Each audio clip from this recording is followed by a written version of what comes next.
friend. Welcome to Heavy Metal History. Hey, what's up, everybody? Welcome to this episode of the Heavy Metal History Podcast. I am your host, Dustin, and joining me once again this year is Matt. Yes, good to be here, man. It feels a little bit kind of odd that we're not doing this in the same room, but we've done this for about a year, so I'm looking forward to today's episode. Yes. So before we get to today's episode, we have some updating to do to let you guys know what's going to be going on with the podcast. Obviously, since last year, we haven't done any history-related episodes. I don't want anybody to think that we are not going to do that anymore and only do interviews, because that is not what's happening here. We just kind of haven't had time in either of our schedules to like really sit down and record and do the history episodes. So I've just been doing guest episodes. But the plan is to finish out 1987, which is what we're about to record right now. And we've got some fucking bangers today. Oh, man. There's some good stuff we're going to finish out the year of 1987 with. And then we are going to jump ahead to the future to the year 1998. Matt has exactly. Yep. Put on your Jenko jeans. Fire up your Sony Walkman or your Discman, and it'll be a fucking absolute it'll be just rad. You know, Matt, you say that, but having compiled the list, I would say 85% of the bands that we're going to have to talk about are fucking power metal, and I hate you for that. No, I'm kidding. Yeah. I'm not the world's biggest power metal fan. I appreciate the technicality and everything, but I don't enjoy it personally. But I am excited to talk about a lot of these records. There's some really good stuff that came out in 1998, surprisingly. So just be prepared, because the episodes are going to be getting a little bit longer because of that. Because typically now we're going to be, we've been doing like about 4 or 5 records per episode. Now it's going to be like 6 to 8, depending on the month from there. But man, there's some really good stuff. I've already gotten quite a bit of research done. And speaking of that, I think one of the things I've really wanted to improve on with the podcast and with the history episodes is the amount of research that we do. I want to go a lot more in depth with these records than we kind of have been, in terms of like who worked on the album, what were the band members in there. Just really trying to get in there with every little piece of information that we can, and to be a little bit more thorough, because I feel like we were kind of dropping the ball there near the end and just kind of like giving basic facts. This is what it is. Yeah. No, I completely agree. New year, new us. Yeah.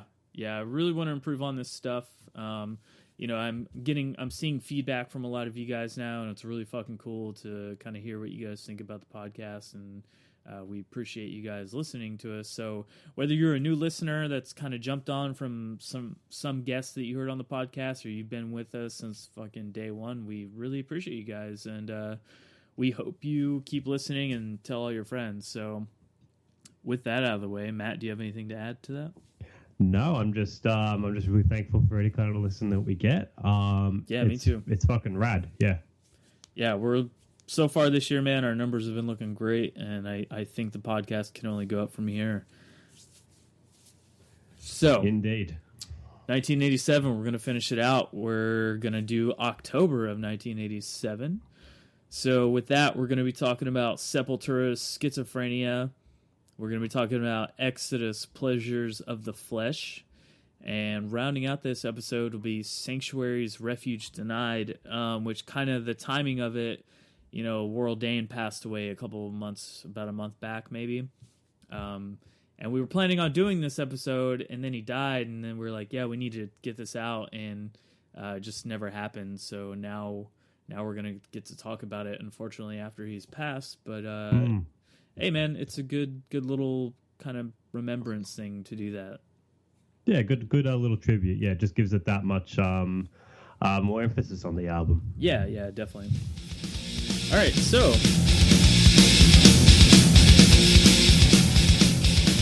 Sepultura Schizophrenia, that's where we're going to start today. It was released October 30th of 1987.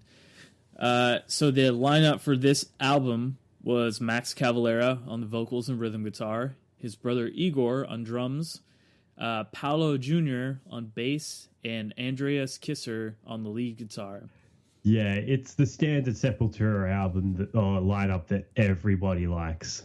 Yeah, and for good reason, man. If you look at where this album started and how young those kids were, man, and especially where they were as well. Oh yeah, man. Brazil is like a fucking. I don't know a good way to describe it without calling it like a zoo, but you know it is kind of like a zoo. And I don't mean that with any disrespect. It's just it's a very lawless place that they live in. Yeah, and for such music to come out of there, really in the infancy that when it's really kind of starting in America as well, it's just that's just absolutely amazing. Yeah, it makes a lot of sense. There's a lot of anger and vitriol coming through, and you know it's a product of the time and the environment, so it makes a lot of sense. So rounding out that, the people that helped them work on the album, you have Tarso Senra, who is the engineer. You have a gentleman named Galjim, I will assume. I'm going to assume that's a Brazilian name. He's an engineer only on track 10.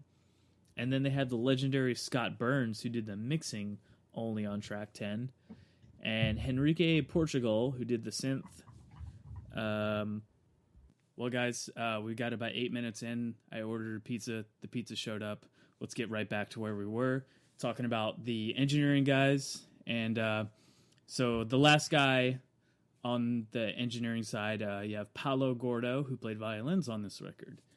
And that's actually kind of interesting because adding synthesizers and violins to a thrash metal album is pretty much unheard of at this point in time. It's very ahead of its time. Oh, most definitely. And especially that kind of crossover from, like, say, your death metal to your thrash metal to death metal and then back again. This album is just full of, I want to say, kind of experimentation. Yeah. That is always, when you look at a band, especially their sophomore album, it's always welcome. Yeah, and even if it doesn't always hit the mark, it's welcome. Especially with these guys, you know, being as young as they were, to kind of take that chance and to experiment that way was really, really good of them to do that. Yeah, it's a real ballsy move, yeah. Yeah. So this album was recorded on a 16-track at JG Studios in Belo Horizonte, Brazil. That's how they say it, Horizonte. It's very... I don't know, throaty, I guess would be the word. Yeah. And it was in August of 1987, so it doesn't give it the exact amount of days, at least not in this bit of information that we have, but I think they recorded this record fairly quick. It was 3 weeks to a month, I think. Yeah, and then it was released at the end of the month of 2 months afterwards, so that's quite a big turnaround. Yeah. Yeah, and I think that's pretty typical. It's very rare that you see an album that doesn't come out at least a couple months after it was recorded, at least back around this time. It still happens like that today, but it just depends on the band. So getting into this record a little bit, Escape to the Void is a cover that has different lyrics of a song called Escape into the Mirror from Andreas Kisser's former band Pestilence, and that is not to be confused with the other band Pestilence. Yeah, more the band from the Netherlands, Out of Body. Yes. Yeah, it's kind of a funny thing, man. Like, band names are so ubiquitous that it's like, you know, you have like 5 different bands using like one name, and like I think there's like 2 or 3 bands using the name Oblivion right now, and it's just like, man, it's gotta be hard. So the soundtrack of the movie Psycho is actually featured in the opening track, which is kind of ironic considering that the album is called Schizophrenia, and they're definitely going for a little bit of a theme here too, if you kind of think about it, you know? Yeah, I can say it. Yeah, they're playing off like mental illness and, you know, like kind of dark thoughts, you know, and I don't know if that comes from like their upbringing or kind of like what what they just kind of wanted to write about at that time, you know, being like 18, 19 years old. Maybe they just thought it was cool, but it's definitely it's interesting that they're trying to do like a whole package deal here with the name of the album and like little things like that, having the psycho music in there. Yeah, no, it actually really works. Yeah, man, this album is fucking really solid, and the creative leap that they took from this album to Beneath the Remains is just, it's substantial. So, you know, this isn't even their peak. And say from 1986's Morbid Visions, their first album, mm-hmm. to this, the creative leap from from there to now is absolutely insane. Yeah. And this is without and that album, yeah, granted it was recorded without Andres Kisser, but you can see just how much he just brought into that band. Yes, he was definitely like a driving force of like creativity and like really being able to write different songs, which we will get to and talk about that. So yeah, this album wasn't recorded too long after their like kind of more primitive black metal dominated efforts. You know, you have 1985's Bestial Devastation EP, and then like you mentioned, the 86 Morbid Visions full length. But Schizophrenia kind of introduced an entirely new sound that kind of fused thrash and death metal, and all of it was supported by like a much more improved songwriting, musicianship, and kind of their first like truly professional sounding production job. And and you can really, exactly. If you listen to Morbid Visions and then listen to this, you can just tell it's like, the just the sound, just the production of this album alone has just gone leaps and bounds. Yeah. And I think too, they did want to have Scott Burns like do the whole album, but they could only get him on that one track. But I mean, everybody wanted Scott Burns back then, so it was kind of like exactly. But they did get him. They got him eventually. Yes, they did. So pretty much with that too, man, you know, they were doing constant touring, they were rehearsing all the time, and like you mentioned, adding Andreas Kisser to the band, you know, who has classical guitar training and definitely very memorable type solos. You know, it made it an immediate impact. And they were able to get a lead guitarist. Yeah, and all those things were very key to like this kind of stunning transformation of the band, and kind of the heightened level of proficiency at hand here is kind of such that it almost seems miraculous at times because of how different the Bestial Devastation, or excuse me, Morbid Visions is compared to Schizophrenia. Oh, no doubt.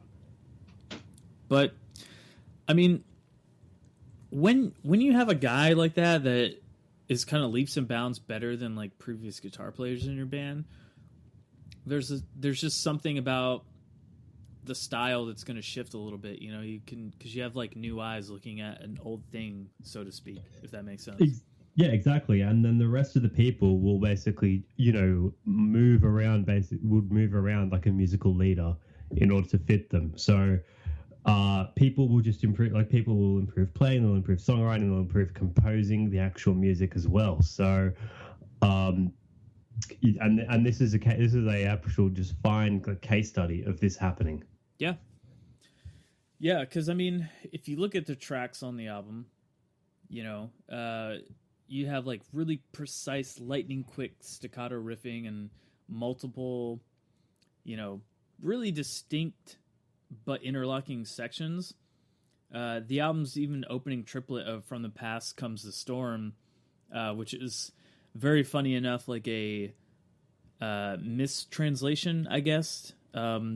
From what I understand, it was supposed to be from the storms comes the past or something like that. It was a weird mistranslation, and so like they kind of had to be like, Max, here's how it should be if incorrect English. So yeah, that song had a little bit of a interesting story behind it, and you know, To the Wall and Escape the Void proved that the they could write really devastating like songs that are fucking crushing.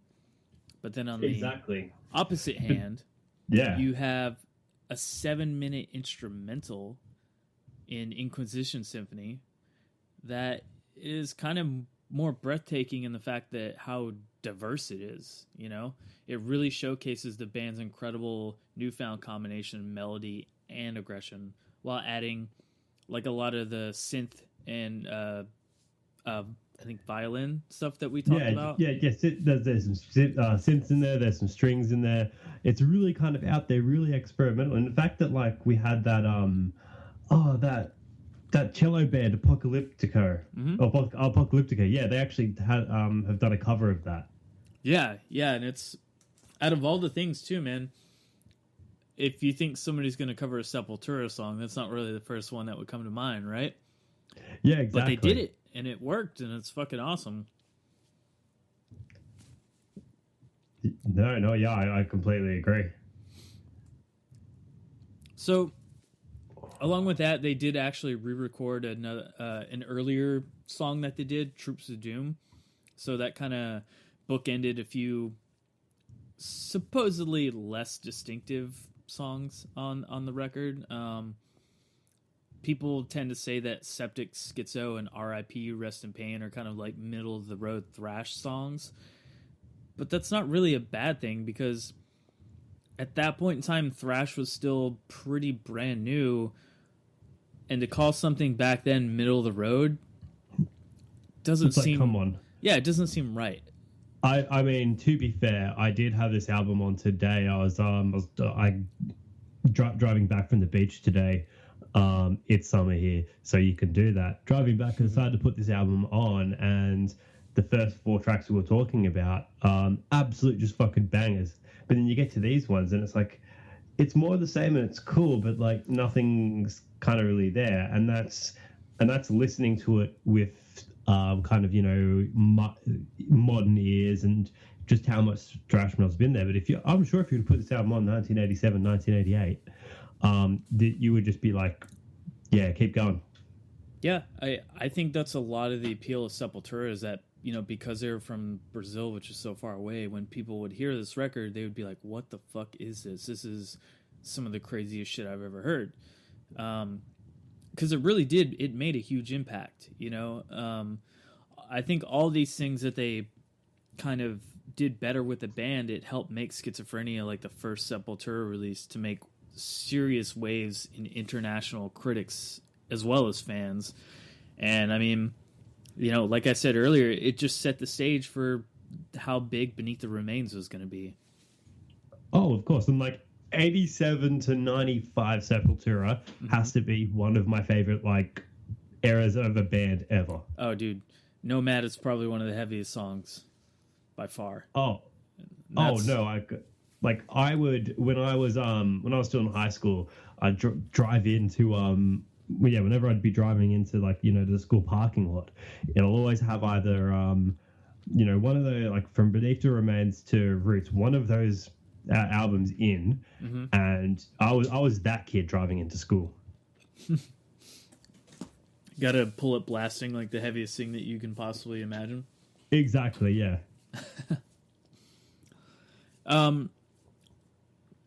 So how Andreas Kisser kind of got in the band is he started as Max Cavalera's guitar tech, and kind of Max just kind of explains how he got in the band. He says that their first guitar player, Guides, I don't know how to pronounce it. It's Brazilian. I'm not good at pronouncing names. This is something I've learned doing this podcast. It's fucking hilarious. So basically, he got replaced by Andreas Kisser, who had briefly been Max's guitar tech. Kisser remains with the band to this day. I had a band at the same time in Sao Paulo that was playing covers, says Kisser. Now, that was a great school for me to play Whitesnake, Twisted Sister, Venom, Exodus, and Metallica. Around 86, I started to do some original stuff influenced by Creator and all that new German thrash, Destruction, Sodom. I had friends in my band, but they weren't serious about it. When I met the Sepultura guys, I saw they really wanted to do it. They were ready. And so that's like him talking. And look at his influences. It's kind of funny seeing like White Snake and Twisted Sister on there. You know what I mean? Not that those bands are like necessarily terrible, but they're so different from Sepultura that it's like, well, damn. Yeah, well, it's basically like the kinds of guys that would listen to, say, I don't know, like something like Five Finger Death Punch and like all that remains, and then go listen to like I don't know, like Genocide Pact and like Spinebreaker and all that. Yeah, and like it's still all in the same thing, but like, yeah. The kind of the unfortunate thing about like the old guitar player leaving Gyro or Euro Giddies, he wrote and composed 95% of the material for Schizophrenia and then decided to just leave the band before even finishing it. So, as much credit as the band wants to give Andreas Kisser for like, pushing the band in a different direction, which he did, there's still a lot of the original guys guitar playing on the record. So, props to him. Yeah. How much influence did he really have? And that's kind of hard to tell since he never got to record it. But, on top of that too, man, Andreas also recorded all the bass parts for the album as well. Yeah, exactly. And it really kind of did prove to be really kind of highly influential in like the death metal and thrash scenes around the world. Yeah. This particular album, and this one album got in the hands of a A&R scout at the time, the legendary Monty Connor, who signed them to a really kind of small who signed the band to a really kind of small label called Roadrunner Records. Yeah, that's such a small label. Never heard of them. Small label, yeah, really kind of independent, yeah. Yeah, why don't you tell us about the story? Give us Monty Connor's story of like how he signed Sepultura and found out about him, because it's really, really interesting. So Monty basically recounts that Sepultura was discovered by a guy by the name of Don Kay. He got the tape from one of his tape trading contacts in Brazil. Keeping in mind, this was how the tape trading was essentially how we've covered this multiple amount of times before. But, if it's the first episode or not, tape trading was basically torrenting from the 80s. Yeah, it was huge. That was like the only way to get music back then. Yeah. The guy sent him a compilation of demos by 6 bands, and on the tape was Sepultura's 5-song Beastly Devastation EP. Now, it kind of continues about as far as that he knows. No one outside of Brazil had heard of Sepultura before Don had got this tape. He freaked out and turned yeah, and he turned somebody onto it, and they all loved it. And of course, it's kind of laughable when you listen. Because if you listen to it now, it's really kind of primitive. But like I said, if you listen to Beastly Devastation, it's like, this basically sounds like it's recorded in a garbage can, inside another garbage can. But you'd have to understand, like, hearing something like that out of a country so far away, of course, it's just going to knock your socks off. Yeah. Yeah, they said it was. Yeah, and they were just like, it's not. They didn't really think it was even that good, but when they just heard it, they were just blown away because it was just so cool and it was different. Well, I think it's because back then, nobody was as jaded about music as everybody is now. Because you have access to everything at any time. Back then, you had to wait so long for stuff, and to get a tape from some unknown band from Brazil is like finding treasure, No, I completely agree. And this was like, 2 years before, like Death came out with their first album. So this is just really fucking heavy shit.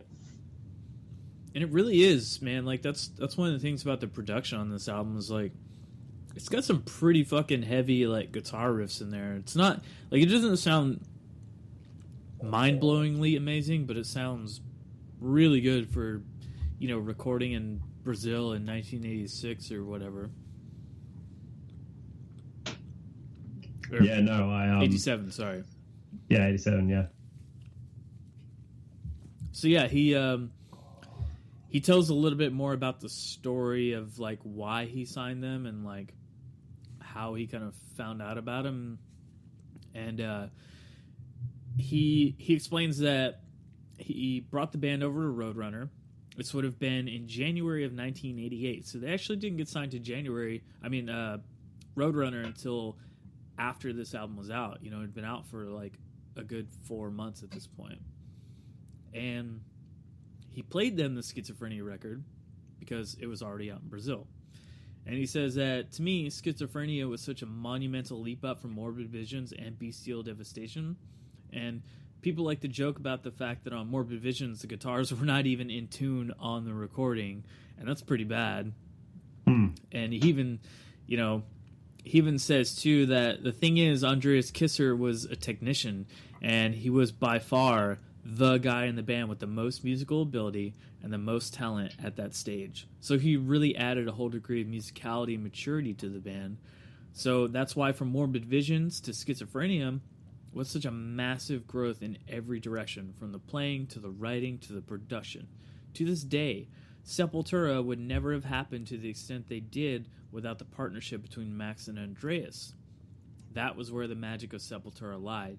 This, of course, was not to take any away from Igor, obviously an amazing powerhouse drummer, but it was really the combination of Max and Andreas together that kind of was the secret sauce of Sepultura to me.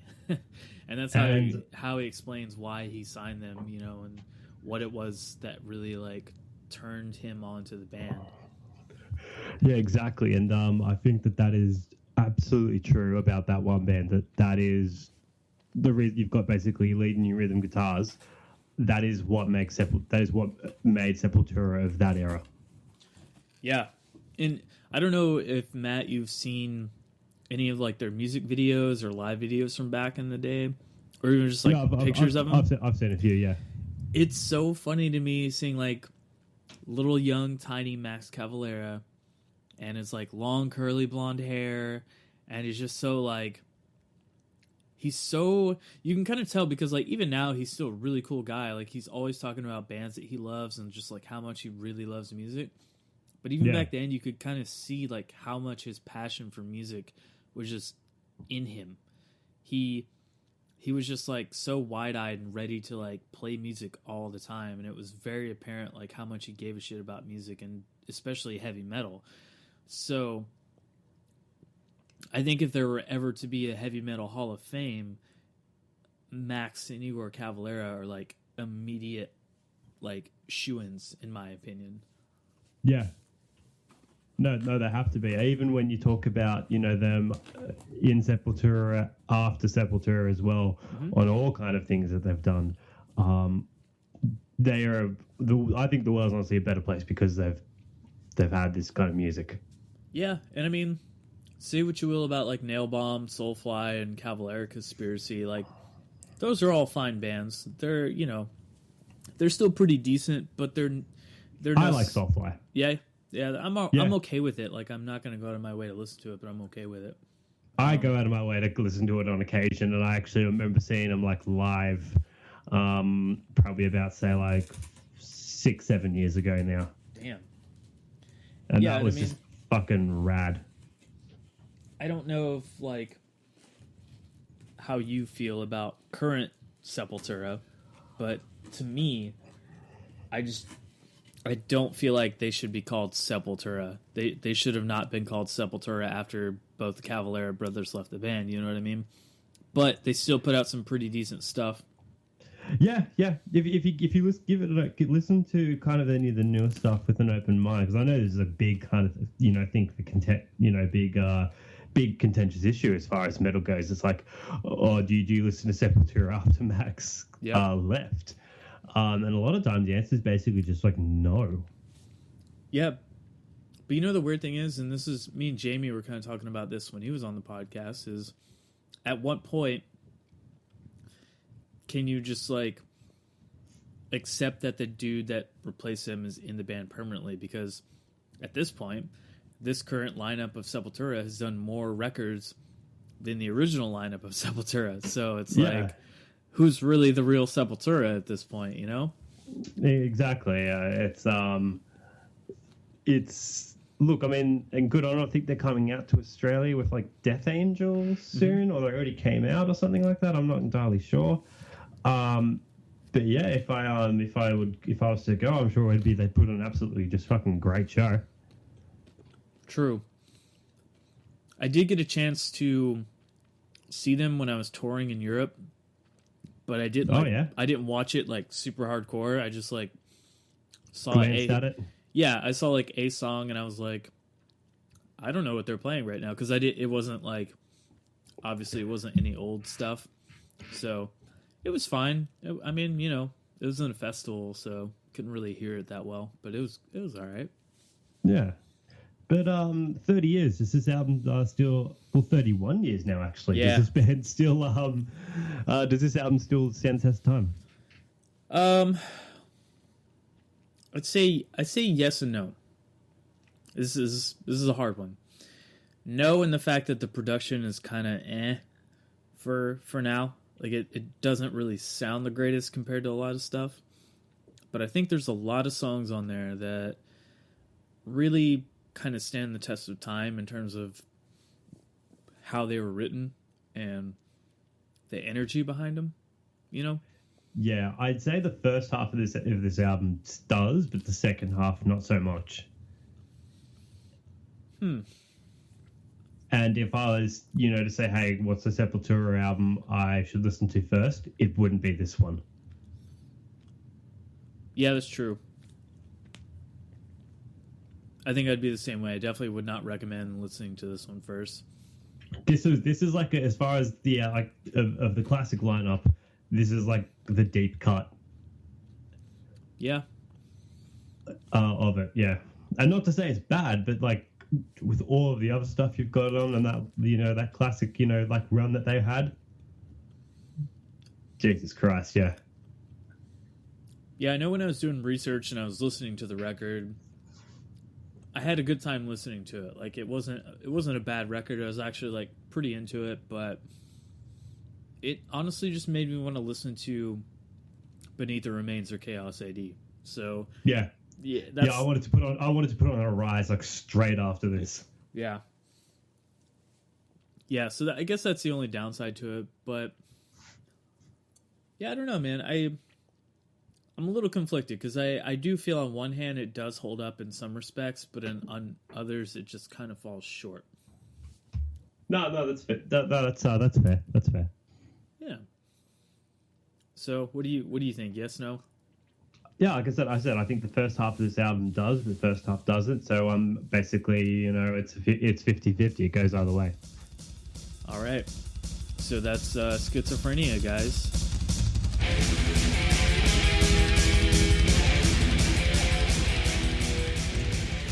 The next album we're going to move on to is Exodus Pleasures of the Flesh. This was released October 7th in 1987. The lineup on this record was Steve Souza on vocals, Gary Holt on guitars, Rick Hunolt on guitars, Rob McKillop on bass, and Tom Hunting on the drums. The record was produced by Exodus and Mark Senesak, and it was recorded and mixed at Alpha Omega Studios in San Francisco. So here we have a legendary Bay Area thrash metal band. I mean, how much better could it get? You know, this is like talking about a Florida death metal band. It's just, it breeds a certain kind of music in that area. Exactly, man. Yeah, like you've got now. Exodus were always like, if you talk about the big four, Exodus were probably like number 7. Yeah. I mean, you know, Testament obviously a little. I don't know. I always felt that Testament and Exodus were fairly similar, so like they could easily both inch each other out for like 5 even. But yeah, it's a tough one, man. They were definitely like friends with all of like the kind of bigger kind of thrash bands in the area, which we'll get to in this kind of like section. But yeah, for whatever reason, and I guess we do kind of know the reason why they never really quite picked off once we get to it. But yeah, they never quite grasped that like spot of being more well known, I guess, to put it that way. Yeah, exactly. So yeah, I think we'll find out more about why that happened. Yeah. So this album, their cover was originally supposed to feature an illustration of the band depicted as cannibals preparing and eating their meal. The only downside is that prior to release, the cover was replaced with a photo of the group members leaning on a bar, and there's just like skulls in front of them, and that's about it. So they did have this cover ready to go, the original one that we're talking about, and just before the record was put out, the original album cover was promoted by the record company in so many music magazines with the headline "Metal's Heaviest Meal." And it was also available as a limited picture disc LP, which I'm sure is like pretty hard to find. Well, I wouldn't say hard to find, but probably cost you a little bit of money. Yeah. And we hear that so many times about like record covers being switched, or for whatever reason just not ending up how they should have been in the first place. Yeah, I mean, like Slayer's "God Hates Us All" is like the first example that comes to my mind. Yeah. I know there's more before that. I know like Marilyn Manson had like a one of his before that, and it happens. But yeah, I don't know, it's always interesting when bands talk about like, yeah, we had this other cover and now we got stuck. I will say the cover is kind of weak on this album. It's kind of lame. It's boring. It's just a dude sitting at a bar with a bunch of skulls in front of them, and that's it. Yeah, it may as well have been like on a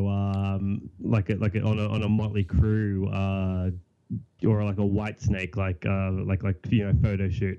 Yeah, because if those skulls weren't there, it would definitely make it less metal looking. But even with those skulls, it's still kind of like, this is kind of yeah. Yeah. So the writing and recording sessions for Pleasures of the Flesh took 2 years to complete. The album's release was delayed numerous times when Exodus continued touring in support of Bonded by Blood, and singer Paul Bailoff had left the band just prior to recording the sessions, and those began in 1987. There's several demos of songs from the album with Bailoff that are kind of on the internet. You can find them, and he left the band probably about a year before the album was released, and he is still credited as co-writer of Seeds of Hate, Pleasures of the Flesh, and Brain Dead. Yeah. So he still wrote some songs. There's still a little bit of his touch there, but he was fired right before the album, and from what I understand, he was kind of ousted because although he was completely fucked up by drugs, the rest of them realistically weren't that far behind, but he was the one that was just kind of like a little bit worse off than everybody else, and he just kind of took it just like one step too far. Yeah, he was very unreliable. He wouldn't show up to practices and stuff like that. So it's hard, man. I mean, especially back in those days, everybody just wants to party. We're gonna get to like some stuff that Steve talks about, with like how their parties were, and it's fucking insane. So yeah, Exodus toured for less than a year to promote the album. They embarked on only a month-long tour with Celtic Frost and Anthrax. Not a bad tour. They toured the U.S. again in January and February of 1988, and this time it was with MOD as a supporting act, and that was followed by 3 months later with a European tour with Laz Rocket. I am not familiar with them. Never but I'm sure they were big. Yeah, they must have been big. I'm sure once we go back and cover some other years on our history, we'll get to them. So but speaking of going back and covering some stuff, we should basically kind of just cover what Steve had to say about partying. yeah, why don't you tell us about this? He basically talks about what the Bay Area thrash scene was like in those like 85 to 87 years. It's really interesting. Matt, tell us about what that was like. Yeah, well, he basically would say that like they didn't realize just how good they had it back in the day. He would go on to say that nowadays there's really no shows during the week, and shows really only on Monday. Only on Fridays and Saturdays. And there was now there's not, and there's still not even every Friday and Saturday. So back in the day, they'd always have shows on Mondays, Wednesdays, and Thursdays, and definitely Fridays and Saturdays, and maybe even a little kind of Sunday, kind of thing in there. The typical kind of show he describes in about July of 1985 at a place called Ruthy's Inn. It was Legacy, which ended up being Testament, Suicidal Tendencies, Mace, and Death Angel. And in the crowd was every member of Metallica, and every member of Exodus, and every member of Violence, and every member of Forbidden. So just imagine being in a room with that. Yeah, it was just like every prolific band from the Bay Area. They had this scene on lockdown. Everybody knew everybody, and everybody was in a band, and they all supported the scene like super hardcore. Yeah, everyone was everyone's mate. Yeah. And then you would know, and the crowd there. You'd basically just be playing for your mates, and then afterwards you'd just be going out partying in some place till about like say 6 a.m, raging. And we're not just talking about having a few drinks; we're talking about raging. And that was typical. That was basically every night that they had a show. Yeah. That anyone had a show. You would come out, you'd support your buddies, and then you'd just get absolutely blackout with them. Yeah, it's a pretty good camaraderie. You know, it kind of rivals like the LA scene if you kind of, like the LA hair metal scene if you look at it that way. You know, how everybody's just like partying all the fucking time, except it's with more like, I know it's going to sound kind of elitist, but more like truer metal, if that makes sense. And yeah, true with the V. Yep. Yep, true with the V, of course. But yeah, man, I mean, he was just, he kind of goes on and he talks about like everybody talking about like where it's going to be the weekend after that, and then people being like, oh, there's actually a show this day, and there's just always something going on. And he kind of says that his take on it at that time was that he thought every city does that. And then as they got older and they got signed and started touring and all the bands started becoming well-known bands and thrash became like a whole genre, he was like, wow, I guess every city isn't like this. And it's true. Not every city was like that, man. Like I said, like the closest thing I can think of is the LA hair metal scene. And New York, I guess, had like punk rock and some metal, but not like this. Not to this extent. Yeah, well, maybe even like, Florida and it's death metal, but I don't know how much, they'd all go out and, do this. Yeah.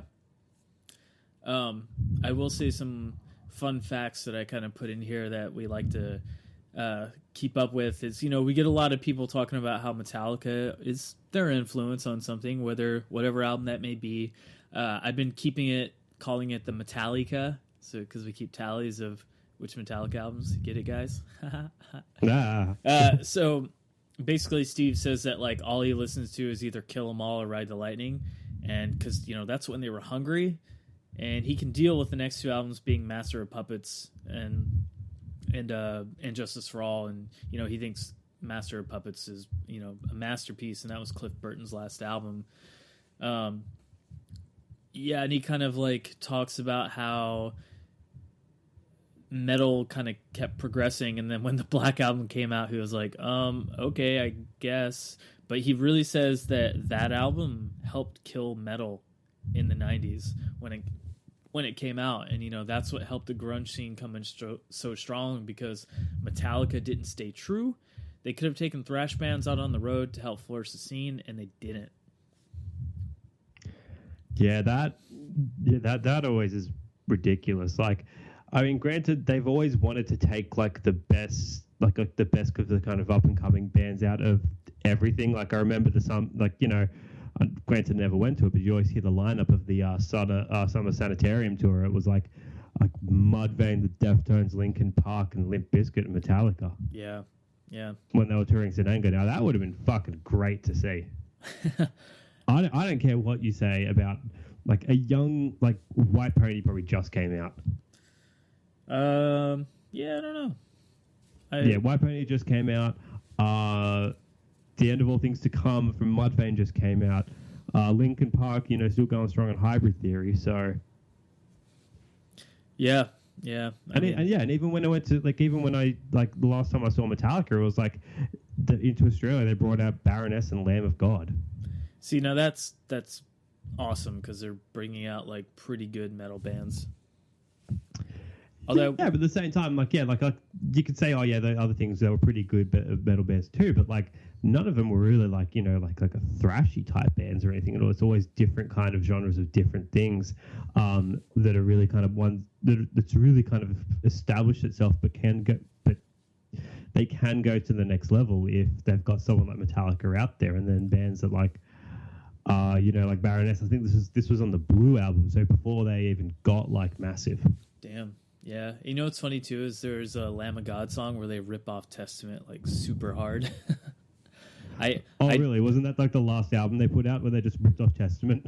No, it was like one of their earlier albums. I forget which song it is. Me and Weatherford talked about it a long time ago, but it's very obvious. But it's a little tie in there. Get back around where we were at.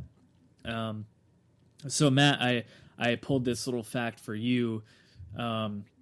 Steve Souza is a big Bon Scott fan, and he loves AC/DC, and he had a tribute band called AC/DZ where they only do Bon Scott era songs. Well, there you go. That's sign me up. Yeah, man. That's pretty cool. Like looking at his influences, and there you go, man. AC/DC for Exodus and Steve Souza. So, when he joined Exodus, it was kind of like right after Bonded by Blood was out. The band had little mini tours set up, and they were working on a record deal and didn't know if they were going to go with a major label. They only had one album deal with this record label called Torrid Records. That's what Bonded by Blood came out on. And then later Combat bought it out. So that's why it took between 85 to 87 to get a new record out. They were going through like a bunch of squabbles with like Torrid, but then Combat just kind of stepped in and paid towards some money so they could just release the next album. And that's when Pleasures of the Flesh came out in 1987. So there was some downtime in there. He did a lot more touring than he had ever done, but he had also had time to help write songs too. And he wrote Death Do Us Part and Faster Than You'll Ever Live to Be. And there were a couple other songs too. But if you look at that, man, he kind of goes into talking about, what that downtime, how it kind of affected the band. Because that was like right at the height of thrash. And if you're not putting out records or like touring really often between that time, like you're basically shooting yourself in the foot. So yeah, you aren't doing a service to yourself by waiting. Yeah, and it's kind of unfortunate that the record labels were like fighting over it that way, because they kind of fucked the band over too, making them wait and not letting them record. And it was kind of a very unfortunate thing that happened. And basically, he says there was a big wait in a very crucial time period. I think that's the reason why the band didn't achieve bigger success, because during those crucial time periods, there was no new material released. Slayer had already released Hell Awaits and Rain and Blood. Metallica had already released Ride the Lightning. Cliff had just died, and Master of Puppets was out. Megadeth had already released Peace Sells. Anthrax had done Among the Living and State of Euphoria. Everybody was just well on their way, and we had lost ground. but we're still considered to be one of the forefathers and innovators. It just didn't happen like the big four: Metallica, Slayer, Megadeth, Anthrax.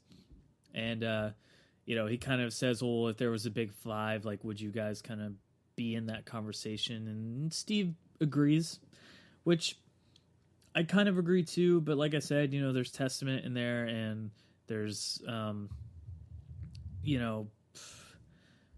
so many other bands that could be kind of given that spot, and it's really kind of hard. It's hard, and it's personal preference. Some people might like one thrash band more than another, so they're obviously going to knock off that other band. But I don't know, the big four thing is, I get it. Those are probably the biggest four thrash metal bands for sure in terms of record sales and everything else, so that makes sense.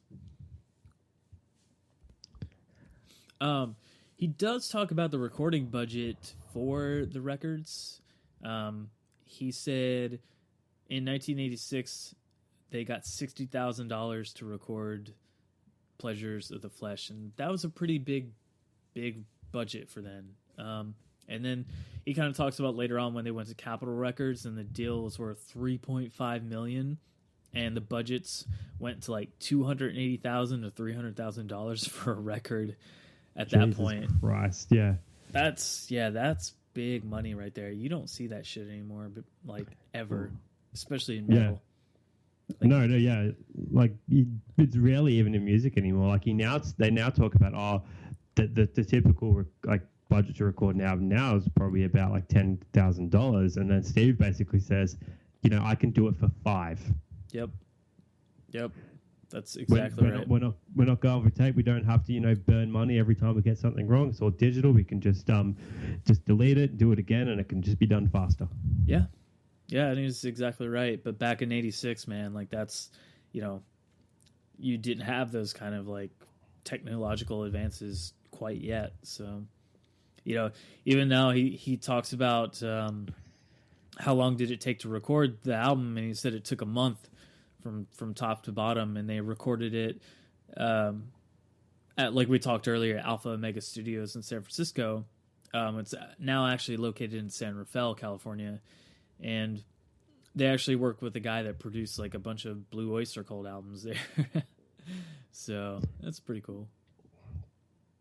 Yeah, and like I said before, they were able to go on tour with Anthrax and Celtic Frost to promote the album.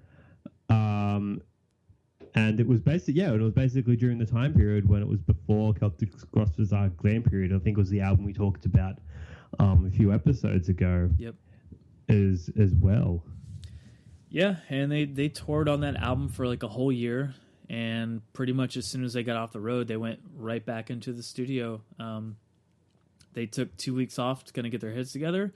Right back in the studio writing songs for the next album, Fabulous Disaster, and their last show that they played for Pleasures of the Flesh was in March of '88. So by April, they were in the rehearsal studio in Oakland. By September, they were in the same recording studio in San Francisco, and I think they did a video in January of ʼ89, and the record came out the same month. But that is another record for another episode. So that kind of finishes up Pleasures of the Flesh. So what do you think for 30 years on this record? See, here's the thing with me and Exorcist. We're talking about bands. We're talking about, personal preferences. What would you rank them on, the big whatever scale? Yeah. And I said 7 for a good reason. I don't particularly like Exodus, but I remember seeing them at a festival. I think it was the last Soundwave they did on the second day. We're waiting for I think we were waiting to go see like Slipknot or something like that, and we had like an hour to kill. So it's like, right, let's just go check out Exodus. They're playing kind of later in the afternoon. It was a pretty kind of small crowd, but you could just see just how much fun they had up on stage.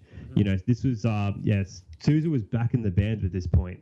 And Gary Holt was also there too. This was after he'd already had started touring with Slayer a lot. And like in between songs, I'm like, guys, this guy plays for Slayer. Like, yeah, he plays for Slayer. Like they were just so jazzed. They were just so happy for that the guy's like, yeah, he's playing for Slayer. He's doing like fucking big things. Like, yeah, and you can really tell that them playing, they just still had that kind of camaraderie with all their mates, you know, back in the 80s when they were like kids. So, I mean, that is really cool, and I do think it's awesome that he's playing for Slayer. But again, that's one of those things that comes down to like, well, Slayer is Kerry King and Jeff Hanneman, period. You know. Oh, I mean, no doubt about it. I've seen and I've been fortunate enough to see the original lineup, and I've been fortunate enough to see even Gary Holt play as well. Man, that is one of those things that I am so annoyed by the way Jeff Hanneman died, like getting bit by a fucking spider. Ugh. Yeah, and then just all the complications. So sad and frustrating. Yeah. Like, dude. Yeah. Nah, saw him. Yeah, got to see him on the Well Painted Blood tour they did with Megadeth. Nice. Yeah, that's and that awesome. was when Dave Lombardo was still in the band. Hey, got to see one of the original drummers too. Then I guess, huh? Yeah, that gig was wild. Yeah, I can imagine, dude. I've never seen Slayer, but I'm sure I will one day. One day. Yep. Yeah, man. Yeah, so 31 years for you. I'm kind of in the same boat. I'm not a huge Exodus guy. They're okay. I didn't think this album was terrible, but I don't really go out of my way to listen to it.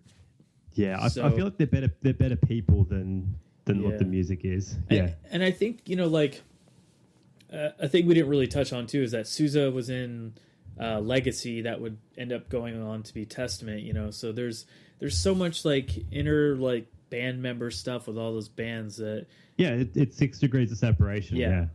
Yeah, and I think that's why Exodus has the cult status that they do. I think their music is perfectly fine for thrash metal. Like, it's not terrible, but it's not like amazing either. You know what I mean? Yeah, if they've got cult status, I think it's definitely deserved and earned. Absolutely, yeah, by far. And I mean, they have better albums than this too. Like, this isn't their best album. Oh yeah, the first album's fucking like, you know, it's considered like a thrash classic. Yeah, it's got a fucking creepy ass cover too, man. I don't know what it is about that little baby on there, but it's fucking. Oh god, yeah, that's like nightmares. All right, so that wraps up that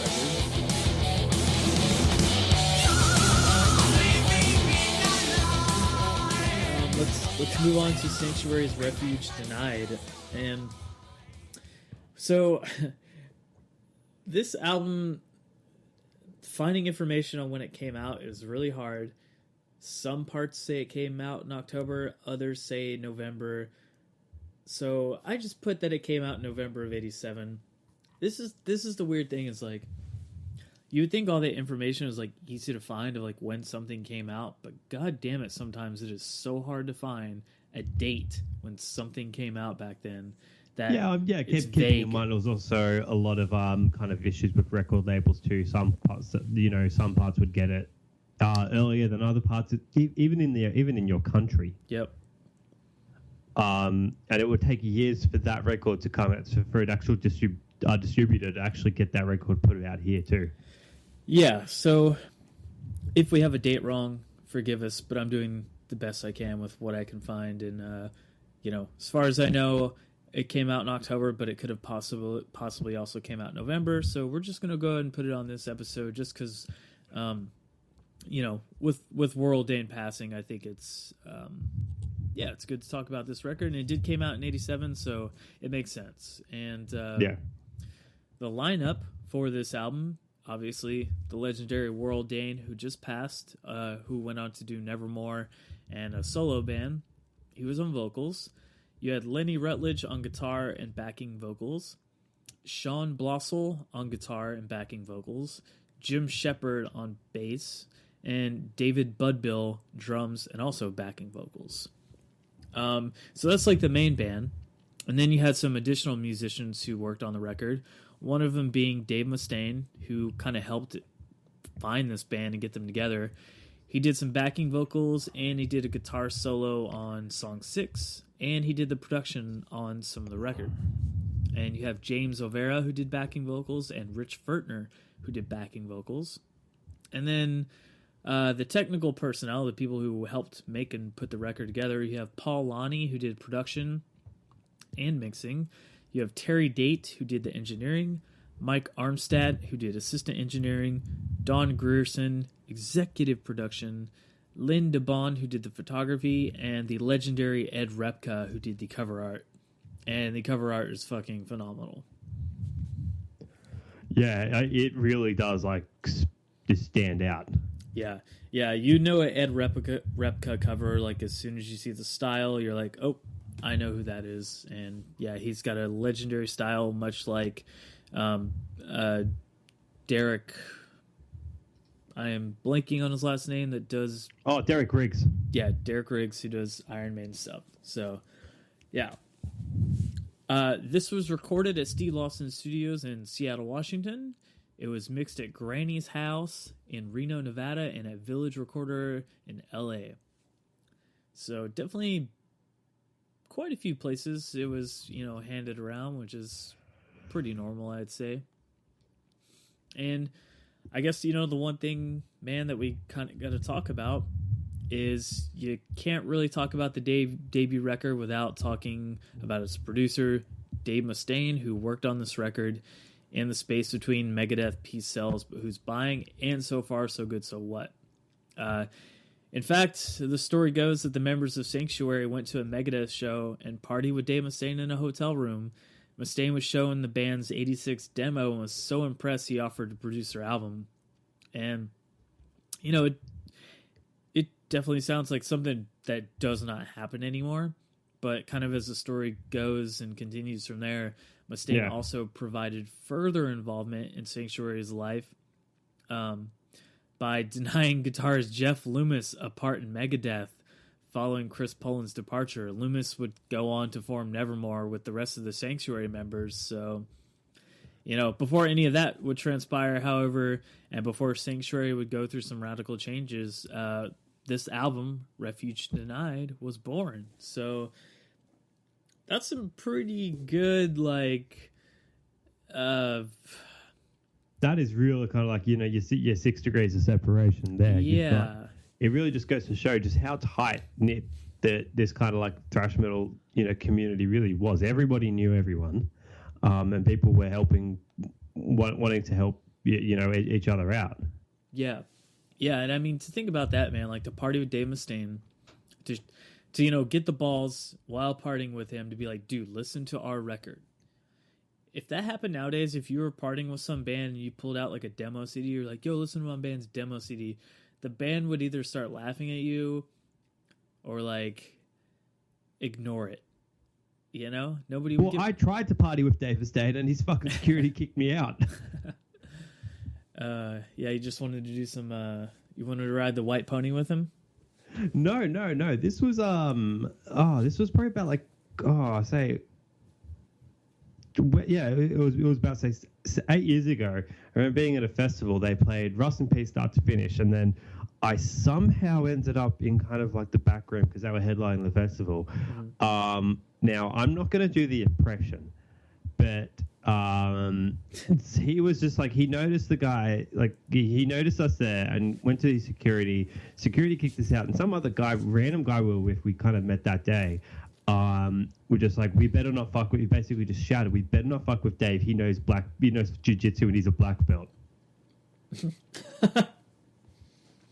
Well, I mean, it's true. I know it's true, but like something I want to do when we start talking about more Megadeth stuff is there's a fantastic book he put out around about that time. It's like his autobiography. I think it's like Hello Me, Meet the Real Me. Yeah. And he talks about this one incident that he had when he was still in Metallica, where he and Lars Ulrich got into a fight. Now, when we talk about either more that, I will read that segment out on this podcast because it is just amazing. Yeah, this is something I've been taking into consideration too when doing a research for a lot of this stuff, is like really starting to like invest in some books and records, because it seems like there's a lot more information in some like enhanced edition records and like especially certain books about genres and bands. And I would be remiss if we missed out on those. Yeah, exactly. If we didn't do that, yeah. Yeah, just to kind of let you know what I mean by that is like earlier I was doing a bunch of research for a Candlemass record, and apparently in the 30th anniversary re-release that they just did, there's a fuck ton of liner notes in the booklet talking about how they wrote and recorded that record. And I was like, fuck, I don't want to buy it, but like I want that information, and I couldn't find that information anywhere on the internet. So it's something I'm definitely considering to try and like put into the podcast. Yeah, man, that sounds great. Yeah. But getting back to Refuge Denied, Mustaine's manager at the time, Keith Rawls, financed the recording and finally became Sanctuary's manager and talked to a number of record labels that led to the signing with Epic Records. And that's a big deal. Yeah, that's a pretty big record company. The album initially sold about 7,000 copies on vinyl, and by June 2011, the album had sold over 200,000 copies. So that's fucking not bad numbers for, you know, a seemingly, I don't want to say unknown. Yeah, kind of like something that's kind of just slapped together, and it just kind of had the Dave Mustaine seal of approval on it. Yeah. Yeah. So, I mean, you know, because Warrel Dane would go on to do Nevermore, and Refuge Denied kind of lives in history with both fame and infamy attached, you know? Kind of much like King Diamond and Sir Thungol. The vocals in Refuge Denied, you know, they have that operatic quality. I mean, it's something that was, I don't want to say big for that time, but it wasn't utilized well enough, except for bands like those and this one, you know. Yeah, when vocalists, we have thrash metal, but vocalists are able just to soar right over the top of it. Yeah, and it's supposedly, man, too, like Warrel, he possibly injured his voice during the recording sessions due to like the range and the horizons that they kind of explored. And unfortunately, this would lead to a change in vocalists on the band's second record, as well as like some Nevermore records, apparently. But, you know, the subsequent Sanctuary records and the work of Nevermore doesn't even reach like the heights of Refuge Denied. So really you can take kind of solace in that fact that Sanctuary produced one dazzling record that unfortunately came at a time when people were finishing up with the whole metal thing. That fad. Yeah. Just like this internet fad. So, you know, we kind of touched on the whole Dave Mustaine thing and how they met, but we got a little bit of a backstory here behind it. Matt, why don't you tell us about it and, you know, go into a little more of how the Dave Mustaine partnership came about with the band? Well, I believe this is like Warrel or someone describing, you know, meeting Mustaine and that they were always just trying to get to the next level. They were here in Seattle, not the Bay Area, in Seattle, and they were just working hard every day. They practiced every day. They went to they rehearsed 6 hours a day, you know, just getting the whole thing together and just absolutely busting their ass. And they just felt like they just needed just a big break. Mm-hmm. Yeah, so they ended up recording the song Inception. It was kind of like a rough version of it. The same day Dave Mustaine and Megadeth came to town.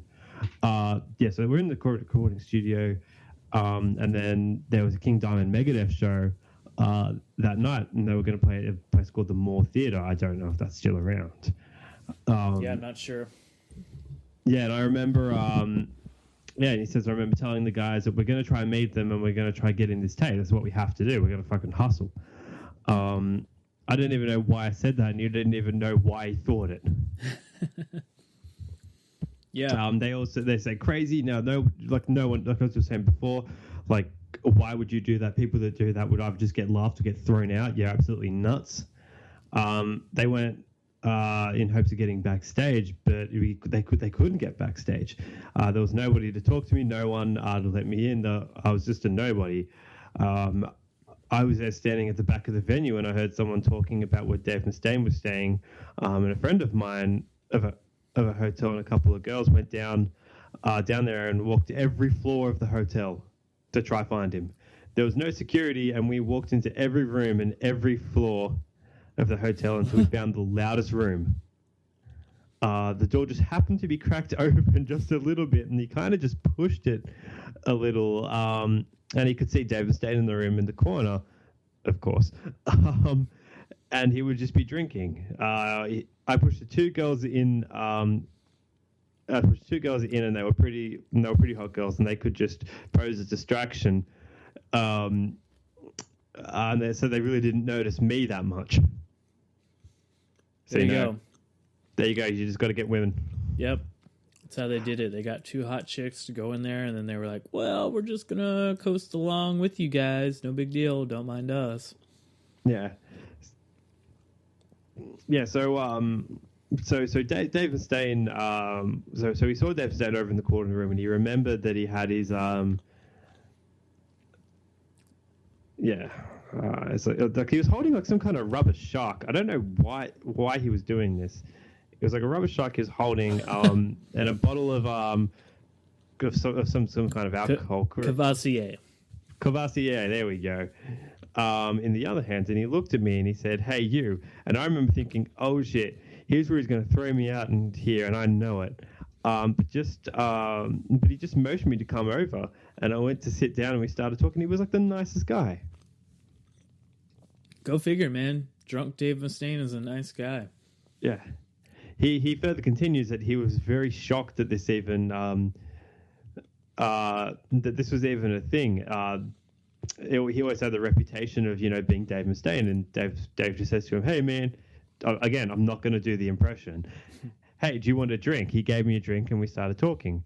And they'd been sitting there for a couple of hours, and they were kind of buzzing. Eventually, he was like, "Hey man, I got to get this to you, and I have to convince you." He's basically just like, "Yeah, I'm going to give you my demo tape." He somehow convinced him to basically listen to it. We had so he puts it on.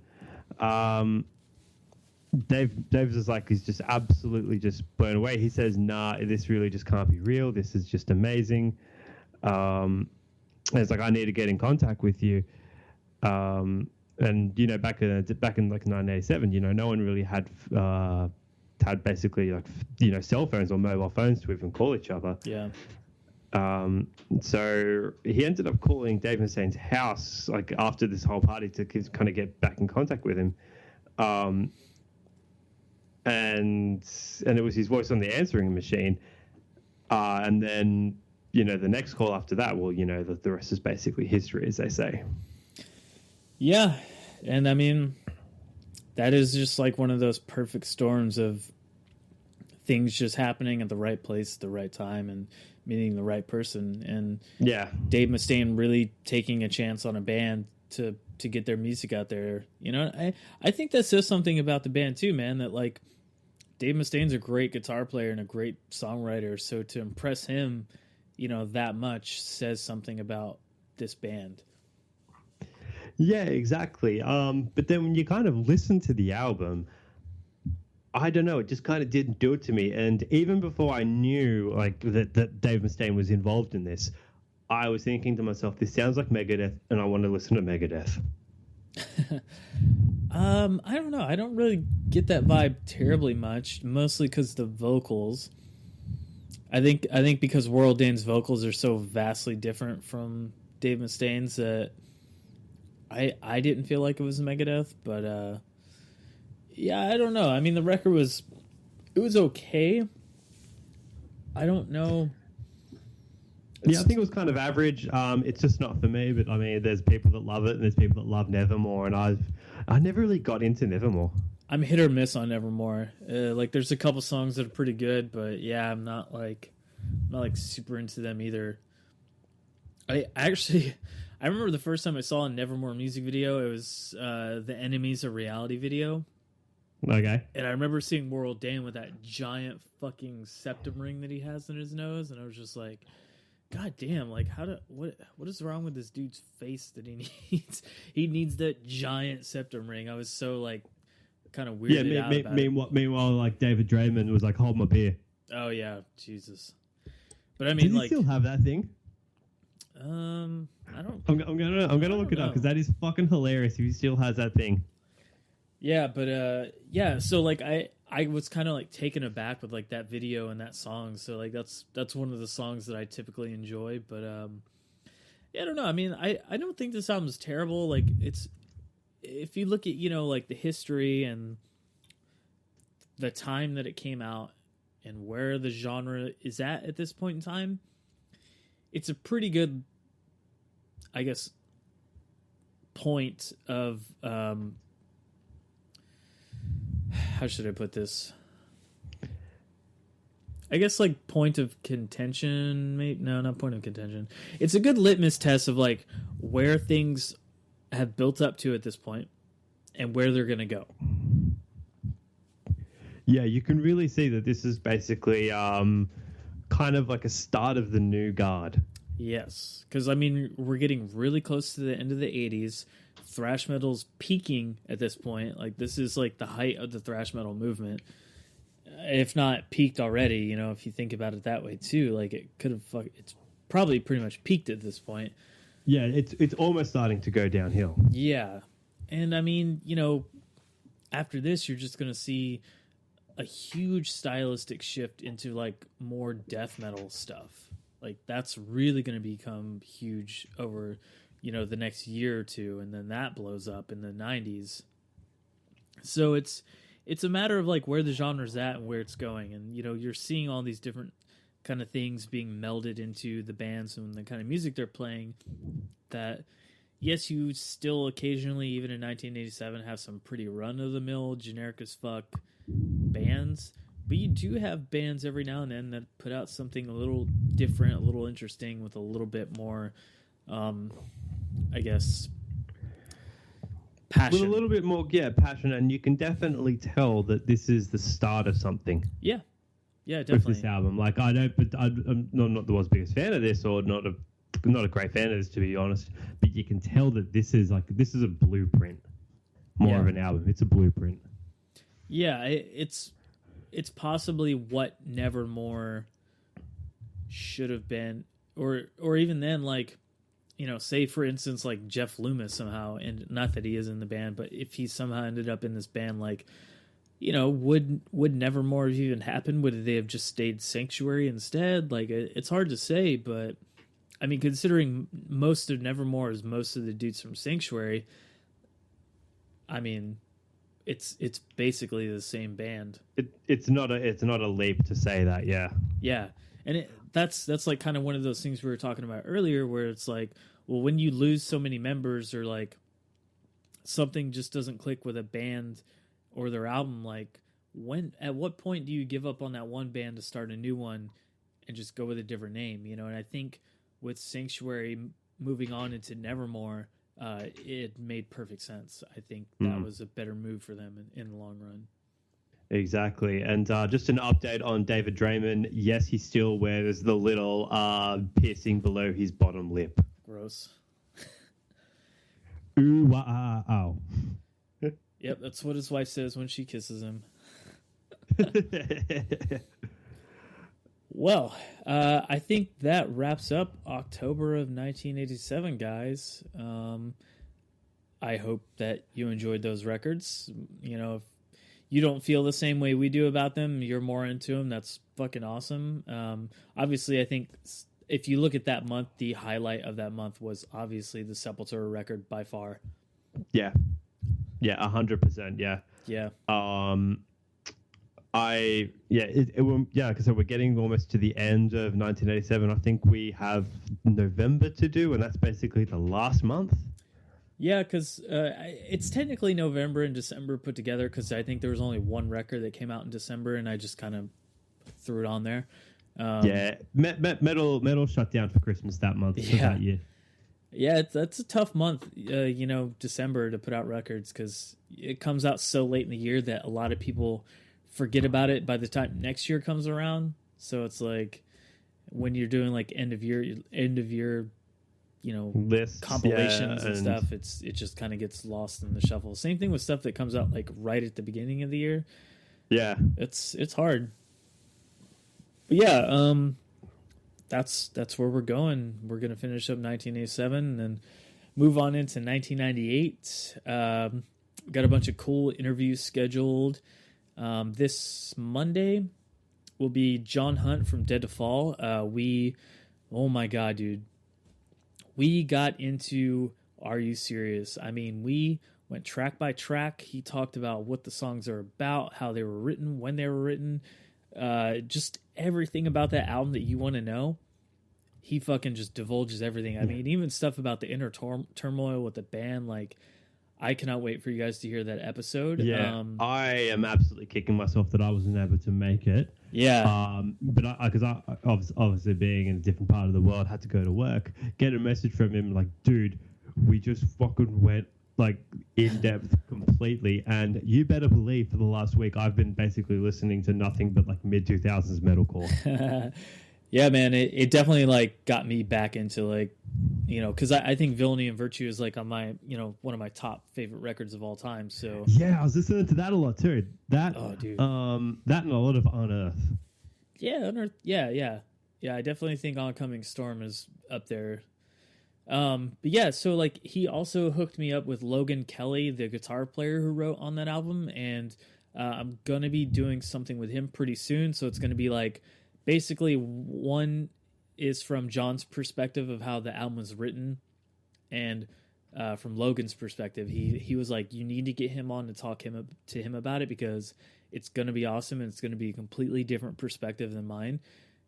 And he thinks that the two will meld together very well. So, very good compliment. Yes. Yes. So I'm really stoked about that when that happens. Dude, so am I. It's going to be a good one. I have an episode recorded with this guy I know, Joseph Schaefer, who's heavily involved with Northwest Terror Fest that is coming up here in Seattle in May. So we kind of talk about all the bands on that and, just kind of go through the roster and like get people hyped up for Northwest Terror Fest. So that'll be coming out pretty soon. We have this episode that you're currently listening to, and in the future, I have an upcoming interview with a member from the band Coma Cluster Void, and we're going to be doing an interview with the band Harakiri for the Sky. And I also have I have to get back to him, but he told me to hit him up after the 20th of this month. The guitar player from the band Sicarius, and possibly I'm hoping really, really hard about getting Misery Signals on to talk about the Controller record. And that's just a little hint of what we got. A little bit of a sample of what we got on, as well as delving into the late 90s. Yes. So don't think we're going to stop doing the history episodes because I definitely am not going to do that. That's what don't think we're just going to stop. That's basically it. Yeah. I mean, that's what this podcast is about. It's about the history of metal, but having bands come on and talk about records, that's another part of this that's really cool, to like get the bands to speak to the records and really delve into how they're made, so you have that piece of oral history right there. And it's been phenomenal, like the stuff that we've gotten to hear from bands. So I'm really stoked about where this is going. I can't. 2018 is going to be our year, guys. Yeah, man. So until then, follow us on all our social media. I'm starting to be a little more active on the Twitter page. We appreciate all you guys like kind of conversing with me on there. Obviously, Instagram. I have a couple record reviews to write about the new Harm's Way record. There's this band called I just posted it today. Genocide Pact. Yeah, Genocide Pact. Fuck. Dude. That album is good. That album is so good. It's great fucking death metal from Washington, D.C. That comes out pretty soon. So yeah, that's So Instagram at Heavy Metal History, Twitter at Heavy Metal Pod. Follow us on Facebook. You can message us on there or post shit. You can email us if you have any questions or errors and omissions at heavymetalhistorypodcast.com. And the email address is heavymetalhistorypodcast@gmail.com. Yes, at gmail.com. Sorry. Gmail.com. Yes. So that's all the social media stuff. Our website is heavymetalhistorypodcast.com. Sorry. I have to do a little bit of fixing on there because I noticed our episodes don't show up in order if you're on the mobile site, and that's no good. So, yeah, anything else you want to add, Matt? No, I think just until then, cheers, guns. We'll see you around.